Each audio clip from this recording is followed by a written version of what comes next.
Sorry, 209. That's where we're at. We mentioned that if a talit has 4 corners, it's obligated in tzitziot. And if clothing has 3 corners, is it obligated? No. What if it has 5 corners? You fold one. No. On 4 of them. You stitch it up.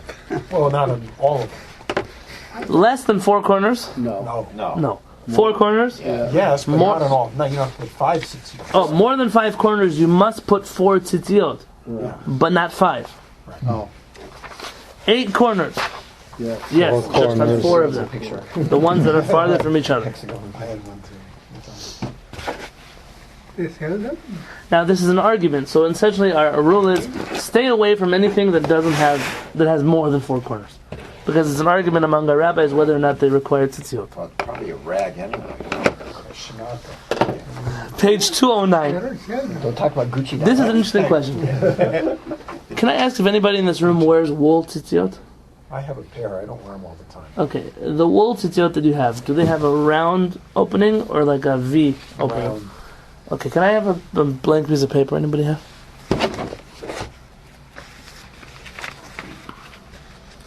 With a line. Yeah, lined is good. Whoever gets it first. Okay, there, we got it first. Winner is. Ruined the whole process. He's not gonna use Barry's rant. He's gonna stand in ceremony and not use the rant pad. Oh, there you go.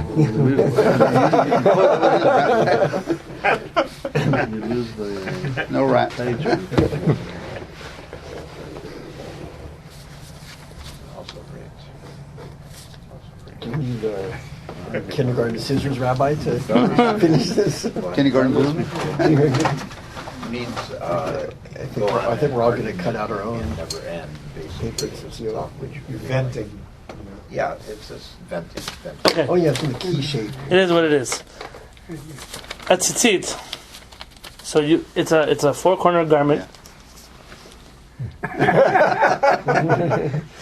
and you wear it like this, meaning over your head. Yeah. Your head goes. your head goes through the hole, and you have 2 tzitziot in the front and 2 tzitziot in the back. Yeah. But the nekev, the hole is round. How many corners does this garment have? 4. Well, from the top down, none. None. On the neck. 4. How many does it have? Oh, on the Four garment, corners. Yeah, I thought you were pointing at the head. Well, circle. Yeah. Unless you have Okay, now there's a second kind of tzitzit. I actually wear this kind, not out of any halachic preference. That's what I bought the first time, and that's what I kept wearing. The truth is that the round one kept choking me, so I just left it the way it is. They have something that's like a V-neck. Oh yeah. Okay. Okay. Essentially, they don't make a V, but they just make a slit, and you kind of fold the corners underneath. And I would show you if my tzitzit wasn't on my clothing. This V-neck you wear like this. So you fold it, and there's a V in the front, and it's round Right. in the back. The question is, 2 more corners. are those 2 more corners? And now you're dealing with a 6-cornered garment. And really, maybe the preference should be to wear only round-necked garments and not V-necked tzitziot. Well, why is it a corner? Because it's connected, right? I mean, let us show it It has again. a 90-degree angle. I think it's like this. It's a V-neck. Yeah, very good. It's exactly like your shirt. Yeah, but he's talking about the Are those corners? The 2 top corners. These two are. They're corners, Yeah, right? So those Yeah. 2. So, Oh, I see. It's like that. but the way you wear that tzitzit normally is you tuck the corners in underneath. Like here. Like that's how it would go, right? Yeah. So then it makes a V. So there's no corner now. Because you put the corners on. But the corner's still there. It didn't go anywhere. David's asking a good question. We will discuss what happens if you take a corner and you sew it in a round shape. Is that still a corner or is it a round shape? We're going to discuss that in a minute. But for right now, let's deal with our V-neck tzitzit. So let's read together on page 209. Talit katan, a tzitzit, a small tzitzit. Sheyesh la nekev be'emtziuta, that has a hole in the middle of it for your neck. V'niftach hanekev milfanim, and the hole has a split. Ke'en savaron mishnei hatzadim, like a collar on each side. Meaning it's split down the middle like a V-neck. Be'ofen, in a way, shenasu ba shtei knafot mibifnim habeged. And that means that there are now 2 corners extra on the inside of the clothing. samuch latzavar, right by your neck. Benosaf la'arba aknafot, in addition to the four corners, sheba'arba pinot habeged milamata, which are on each extreme of the clothing, you have four corners. Now you have 6 corners. So let's ask a good question. What defines a corner? Let me ask you this. 90-degree angle. Let me ask you this. Who's wearing a button-down shirt? A lot of you. If I count these two, and these two in the bottom, where my shirt is at the bottom, is that a 4-cornered garment? Yeah. No. Yes. No. Let's use an easier example. Jack, can I use your shirt because we can see it? It's easier to imagine. Are these corners, and do you have a split on the side? What, do I have a split inside? Yeah. Yeah, it's a little one, but... Okay, little one. corner. Does he have 6 corners on his Yeah, clothing? I'll be a fan. Yeah, please. You'll be my fashion show. Yeah, okay, whatever. That. Yeah. 2 corners. Yeah. On the other side, you have the same 2 corners. Yeah. And then on top, you have 2 more corners. Yeah. Is that a 6-cornered garment? Yes. But I think in our class you said the split has to be certain a significant amount. In order to count as a corner, Yeah, maybe the 8. split has to be... Halfway up. Yeah, that's what I thought you said. It has to The be split up. has to be the majority of the clothing. So this doesn't have corners. That doesn't have corners. So you turn the That's the corner. definition of the corner. Oh. I think I rounded a corner, Yeah, actually. you're That right. was the... Too, right. So then this is not a corner. What if you No. put buttons on the split? You mean... I mean, all the way up and down? It's a good question. Probably would still be considered With a shirt, a you have the corner. buttons, you can say it's wider. So it's majority. I don't know. Maybe I'm ridiculously complicating. No, I understand what you're saying. I believe we will talk, by the way, about clips on the side and sewing things on the side. Well, Minute let's wait till we... details talk about and stuff. get there. That's not splitting hairs. Corners. But it'll give you a splitting head. We're going to talk about splitting corners in the next halakha. Don't laugh.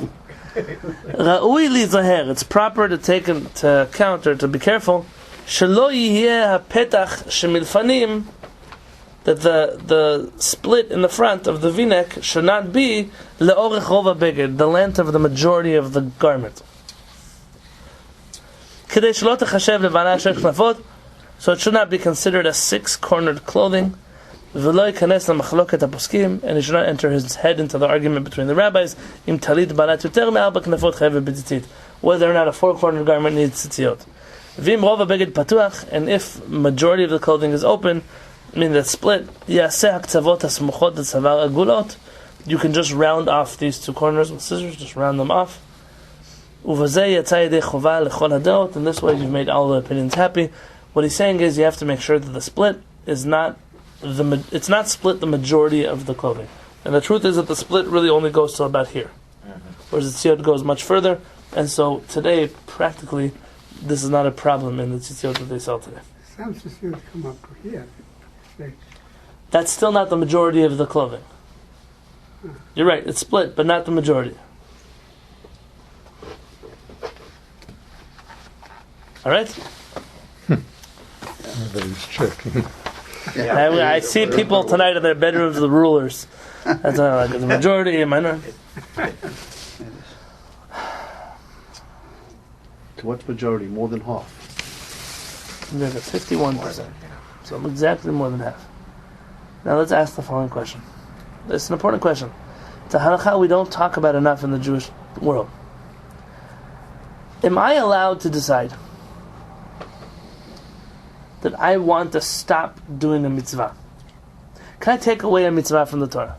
It's no longer relevant anymore. You know, for everybody or for yourself? Myself or everybody? Well, there's a distinction there, though. What's the Because distinction? in other words, you're deciding not to do something. It doesn't take a mitzvah away from the Torah. It takes away from your observance of the Torah. That's an interesting perspective of it. What if I just erase... There are movements in Judaism that do that. They erase a mitzvah from the Torah. It's no longer That's there. a different issue to me. How can you erase? What? How can you erase?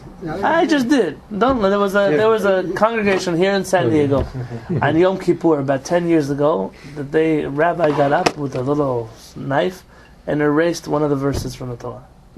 Really? No, it happened here in San Diego with the Jewish Journal or an No wonder we article. have such problems in this community. It scratched it off the Bad part. muzzle. Bad What muzzle. verse was it?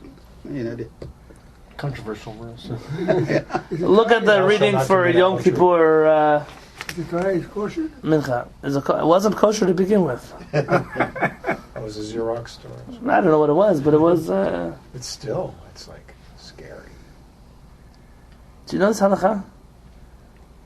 You should not add to it or take away. If a Christian writes a Torah scroll, with the proper halachot, he goes to a Sofer trading course. And he takes a quill and ink and a parchment and he writes a Torah, everything in the Torah.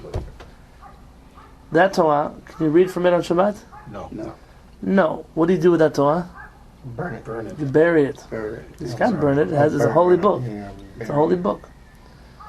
If a Jew who is anti the Torah, meaning I don't believe in this Torah, I don't believe in Hashem, I don't believe in anything, he goes to sign up to a Sofer course. And he writes this Torah scroll. What do you do with this Torah? Bury it. I think you have to bury it. You burn it. Oh, really? Burn it. You burn it. My God. I knew Sefer Torah shekatavo min, a Sefer Torah that a heretic, a Jewish, you can't be a heretic, a heretic wrote, is burned. Why? We don't trust him in the passing of the tradition. But the one hand, but you're burning holy letters. There Hashem's doing are that. situations where we're allowed to burn holy letters. You know, we do this with the Sotah, and Hashem clearly believed that it's important enough to pass down a clear Jewish tradition that we can't burn such Torah. The worry is maybe someone else might dig it up and use it. The person, Jewish person, observant Jew, doesn't believe in God, is allowed to read Torah. How can he be an observant Jew if he doesn't believe in God? He thinks he's Unfortunately, observing. He there are goes through the motions. Mostly, he does everything, and they ask him to read, he reads all things, everything. Let me ask you, a doctor who goes every day to work at the hospital and cuts people open and does surgery, but he never went to medical school. He's not board certified. Is he a doctor? Frank Abagnale did that. There was such a guy, right? There was such a... Frank Abagnale. Yeah, it was like Is he a doctor? Leonardo DiCaprio. No. No, so that's the same thing here. It's like when somebody asks the Telzer Rosh Hashiva, what about those religious Jews that throw rocks at people on Shabbat?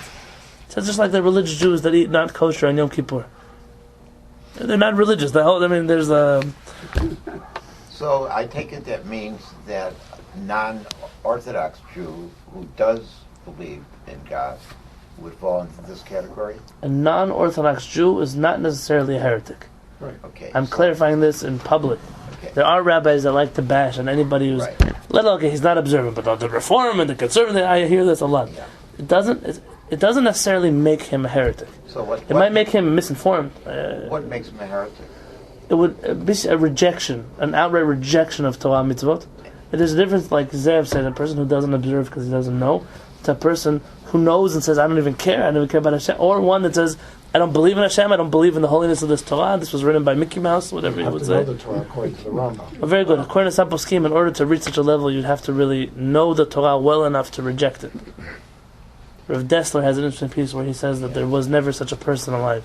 But he's like judging everybody favorably. So, does someone have to go through a means test to figure this out? Or No, you can't test such a person, really. You have to know a person's character. There was the rabbi in the Talmud who observed someone administering the mitzvah of separating the mother bird from its Rabbi young, Elisha and then the Baravuya. person- Yeah, and the person fell to their death, and after that he became a kafir. We called him Acher. Acher. He was the rabbi of Rabbi Meir. He is a heretic. Right. Classic. Most books of Kabbalah are written about Acher, interestingly enough. But he is a heretic, sure. It's a tragic story. Do you know the story of Acher? No. So again, it's important. It's important to know this. Rabbi Meir Balanes, the famous Rabbi Meir, the one who's buried in Tveria. The author, Stam Mishnah, whenever there's a Mishnah that doesn't say who wrote it, Rabbi Meir wrote it. He's the ultimate Mishnaic rabbi. That's Rabbi Meir Balanes. Rabbi Meir's Rebbe was a Rabbi Elisha Baravuya. You might remember the Talmud records there were 4 people who entered the Pardes. Yeah. Pardes is some spiritual realm that Kabbalah deals with a lot. And 4 of them went up. One of them went crazy. One of them died. The other one came out holy, Rabbi Akiva. And The other one became a the other one became a heretic. Yeah. Rabbi Elisha Baravuya. Well, he colluded with the Greeks and the Romans. Well, there's a lot of interpretations. What exactly happened with Well, he Rabbi Elisha bar supposedly got to Avuya? that place where he saw there was no difference between Tov and Ra, good and evil. Good, very good. So, without getting into so much of the Kabbalistic side, you find Rabbi Akiva tells his students, Al tomeru ma'imain. When you see water in this realm, don't say that it's water. It's not. It's an illusion. It's an image that you have that is not real. Rabbi Akiva was preparing whoever was going with him. Not everything that you see is truly the way you see it. And imagine the following: every one of you is an aspect of a Kadosh Baruch Hu. But when I see you, I don't see Hashem. I see an aspect of you. I see an aspect of Hashem that has your name on it. And so, I don't see the godliness and everything. It doesn't mean that it's not there. I'm perceiving the world in a certain way. Is that not the same as the real reality is the 90% and the 1% is the materialistic is not reality? No, it would be hard to see. Some Kabbalists want to go as extreme as to say that it's not reality. It's impossible to say that it's not reality because it is. I mean, this is a table. Does it have an aspect of godliness to it? Sure, but what do I know about aspects of godliness? This is where Baruch Spinoza went wrong. Baruch Spinoza would make the argument, well, this table is an aspect of God, let me pray to the table. That's more of a pantheistic thing. Baruch Spinoza was on that path. Being a sophistry. Everything Rabbi is David God. Aaron suggests that Jews are panentheists. But not the definition of panentheists you'll find on But there's a Wikipedia. hierarchical sense. Sure, In there, Pantheism, there's no hierarchy. It's like, this is God, this is God, this is Very God. good. So what's the difference between doing this or that? well, or good or evil? that was Baruch Spinoza's discussion. Essentially, Kabbalah says that Hashem is the world, and the world is not Hashem. So if you would take Hashem away from the world would cease to exist. But if you would take the world away from Hashem, nothing would change. Baruch Spinoza, no. Hashem and the world are A equals B and B equals A, and therefore if you get rid of one of them, you got rid of the other one, Ramira. And it was a fine line that he walked, and he was a erred believer, severely. actually, just like Darwin was. He went off on a well, this is the classic reason why our sages were very wary of people who dabbled into the realm of Kabbalah without proper grounding in Jewish philosophy and halakha. Because Darwin was a Christian, but he believed in God, but he found through his findings he felt that his religion couldn't explain what he was finding. Interesting. Okay. And he became. So how did we get here? So Rabbi Elisha bar Avuya goes up and he gets very confused. He begins to realize, this is according to the Mekubalim, he begins to realize that when I'm down here in this world and there's Shabbat and there's weekdays and there's, like you said, good and there's evil, up in that realm, it's not defined that way. Shabbat, weekdays, that's why in the future all the days of the week will be Shabbat and all, there's certain teachings that seem to, the lines get very blurred up above. And what he said, he came to this conclusion was, people who see the world in this realm must observe the Torah and mitzvot. But I'm already familiar with the next realm, and so I don't need to do it. I understand that you have to do it for your spiritual experience, but I've already experienced more than that. And he comes back down to this world, and our rabbis dub him, we change his name. We no longer refer to him as Rabbi Elisha bar Avuya. He's referred from there on out in the Talmud as Acher, the one from the other side, related to the Kabbalistic term Sitra Acha, from the evil forces, from the other side. Acher really, if someone crossed the line, literally he crossed the line. Rabbi Meir Balanes refused to give him up as his teacher. What? Rabbi Meir Balanes refused to give him up as his teacher. And he would go study from Acher. Okay. And this is where you find famous stories in the Talmud. Acher is riding on his horse on Shabbat. Yeah. Right. And he's busy teaching Rabbi Meir the laws of Shabbat, which you can't ride on a horse. Yeah. And he reaches the city limits, and he says, Rabbi Meir, you have to stop here. Right. Right. And he rides on past. Yeah. You can imagine what a tragedy for a student that must feel like. Yeah. And the rabbi's first question is, why does Rabbi Meir go to a teacher that is not worthy of studying from? How our rabbis say you cannot study Torah from such a person. His own spiritual discipline influences the Torah that he's teaching. And the rabbi said that Rabbi Meir was the only one who was able to do such a thing. He knew how to eat the fruit and throw away the peel. Literally, he achal et hapri, he ate the fruit, v'zarak et klipa. And he got rid of the klipa, which you know anything about Kabbalah. He was able to reject the spiritual, the negative side of it, as opposed to the holy side of it. Isn't action more important than words? Yeah, I mean, it is. You're learning about Shabbat while somebody is violating Shabbat. Rabbi Meir is a very extreme example here. Also, Elisha is extreme too in a way, because, I mean, how many people would be in his situation and would tell his friend not to walk beyond it? So clearly what you see here is Rav Elisha bar Ravuya didn't end up hating. He ended up seeing the world from a different place. A place that he was not allowed to see the world from. Or he should have been like Rabbi Akiva. Rabbi Akiva went up and came down and said, I saw what I saw there. This realm is very different. That took a Rabbi Akiva. That's why it could be. I'm just suggesting here. There's a halakha that says that normally we don't follow Rabbi Meir when it comes to halakha. I don't know if you know this. Most Mishnayot were written by him, but most of the time we don't agree with Rabbi Meir in halakha. And the rabbis say, why not? Because he had a friendship with Elisha? No. The rabbis say that his name wasn't even Meir, but his name was Nehorai. I once met a boy in Israel, Nehorai. Nehorai, why was he called Meir? Meir, what does it mean, Meir? Light. To light up. It said,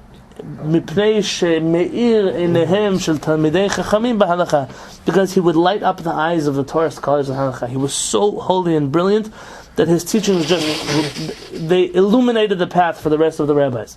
So then why don't we follow him? The rabbis say,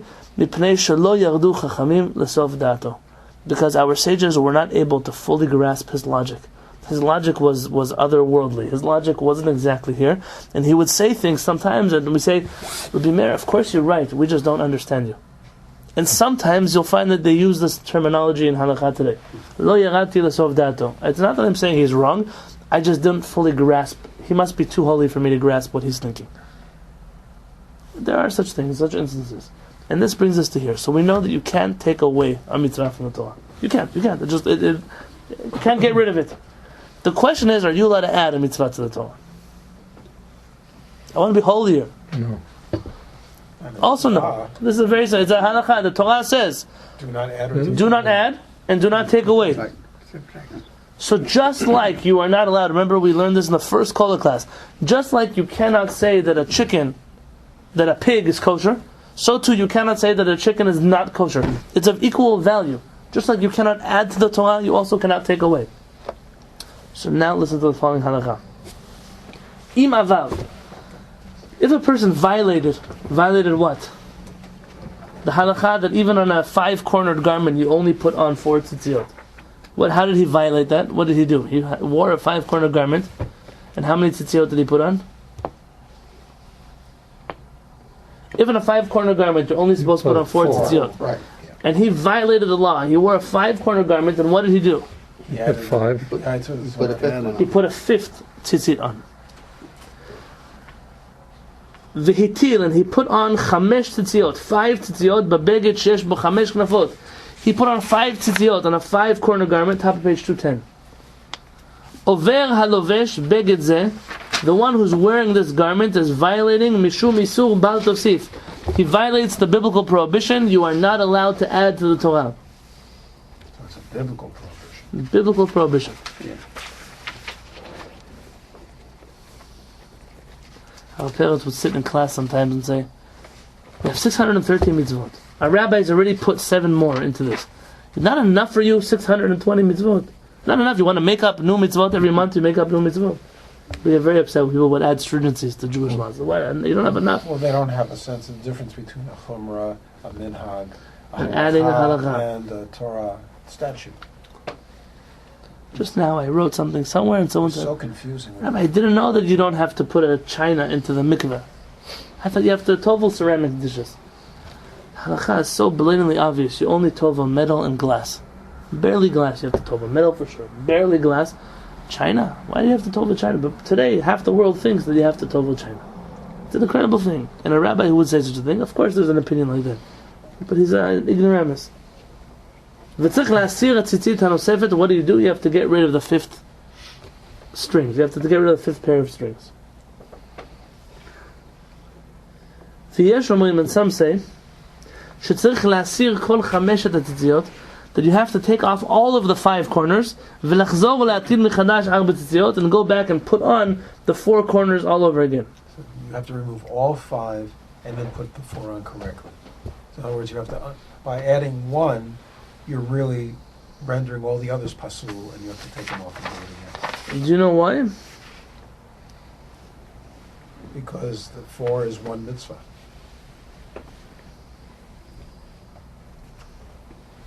It's a 4-core garment, one strand for each corner. You add the extra tzitzit. But how does the extra one passel all the other ones? Because the mitzvah's for 4, not 5. I'm saying that as a question, not as a statement.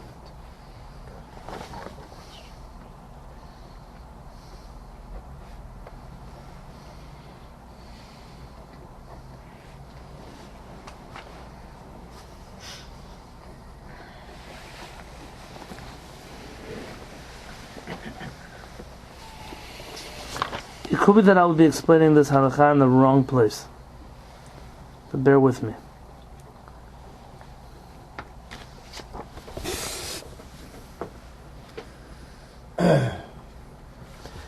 You have a big talit.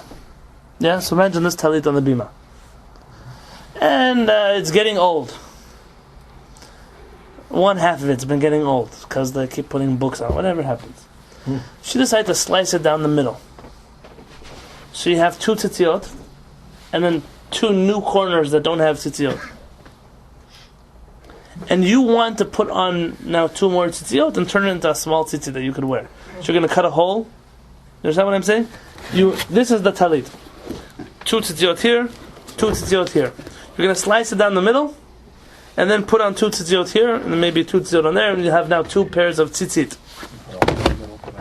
And you put a hole in the middle, very good for the head. We're going to learn this soon. There's a big discussion here. You're really not allowed to do that. The reason is,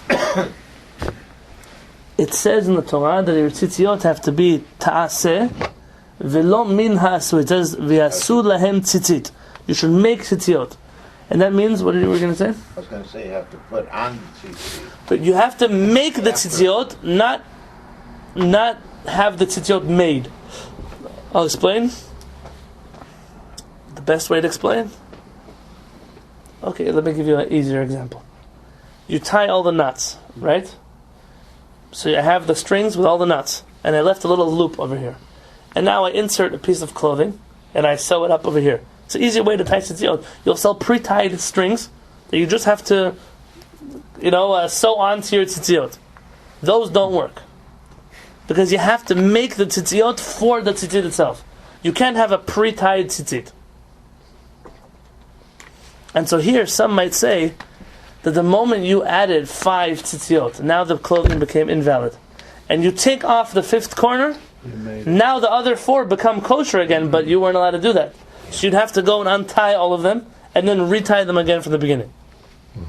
That seems to be, I didn't finish looking up the whole thing, that seems to be the understanding here, and this is why there's a discussion. Some say you have to take off all the corners. So when you cut the talit in half, if you remove the 2 tzitziot from the corner that's left and then tie to all 4. That would be a great example. Let's say you want to take the 2 tzitziot from the other half and now just sew them on to this first part. You wouldn't be able to do that. You'd have to untie them and then retie them. And from here you can learn maybe a deeper understanding of the halakha. That is, sometimes you think you're doing more, and then, listen, it can't hurt, because even if I'm wrong, so I'm being machmir, I'm being strict, what's the big deal? It can come to a situation where your stringency doesn't just not count for anything. I mean, you didn't get the extra brownie points, but it might actually disqualify everything else that you're doing. And I don't think that people ever think about this. It's actually a big problem because the tendency now for chumrot and stringency sometimes negates mitzvot in its path. Very good. I'll give you an example. And now I reserve the right, and you're going to forgive me already now. From here until Pesach to talk about the laws of Pesach. I had a niece who got married, and she married a man whose family custom, I'm saying family custom in a mocking tone because there could not have been such a family custom, is that all the shelves in the bedrooms where the clothing goes have to be covered with tinfoil for Pesach. It's like those. Remember those Do you understand? photos of the bathrooms where everything was covered? You don't eat in the bed. You don't eat in the cabinet. You don't put food in those. But you have to wipe them down and put tin foil on every one of them. What do they do? Aluminum foil. What did they do before they had aluminum foil?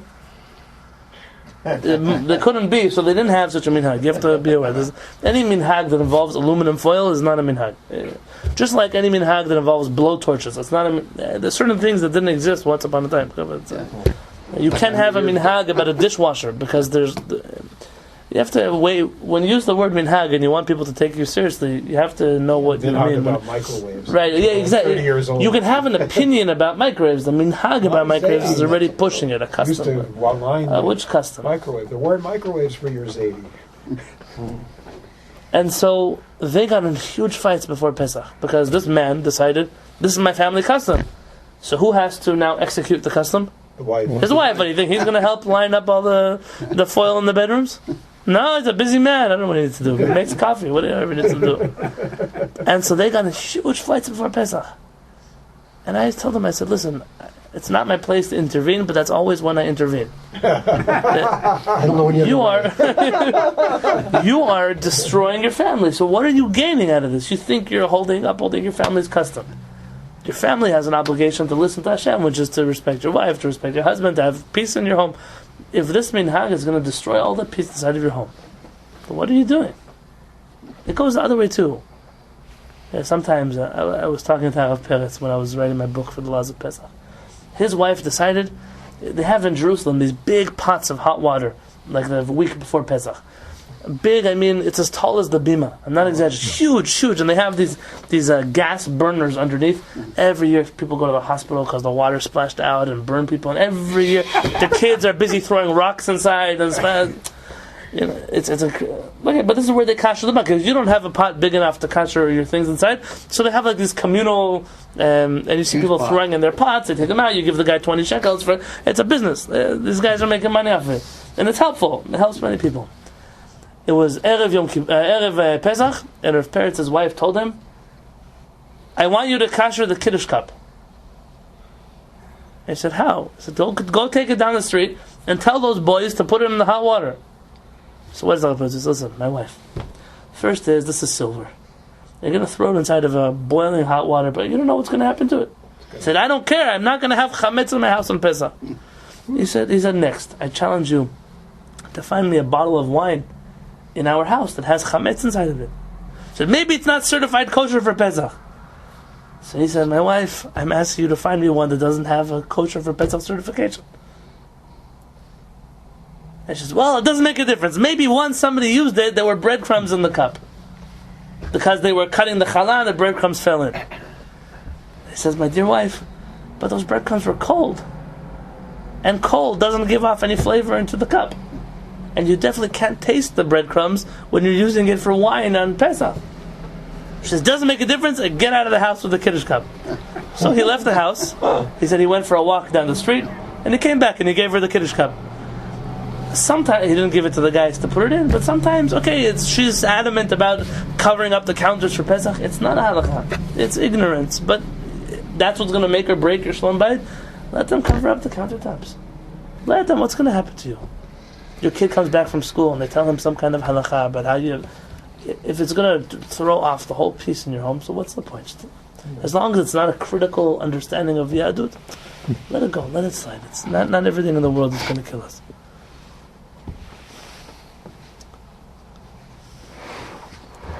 So is that why my parents and grandparents had plastic on their furniture? Did they have? No, that was not because of that. The people on the East Coast have this too. Every piece of furniture that they buy, they cover in plastic, like a fancy plastic, not a.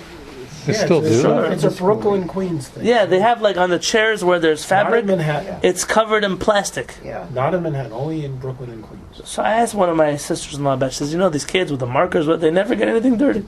They could spill the cereal on the chair and it doesn't. Just they wipe it down. But I was like, you get the plastics. What's the point of buying such a nice couch or such a nice it's covered in plastic? I guess everyone has their own understanding. It's like people who buy tables and then they have like a fancy wooden table. You ever one of those people, they spend money, so it's a beautiful pattern and a style, and then they cover up with an inch thick pad of foam or something so it doesn't get scratched.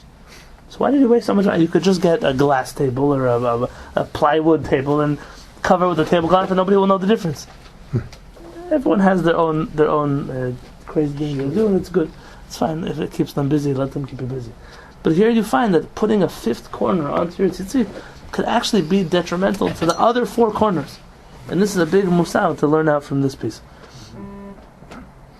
I don't have a watch. I do have a watch. B'ezrat Hashem, we'll continue tomorrow. Let's do tomorrow. Monday, B'ezrat Hashem.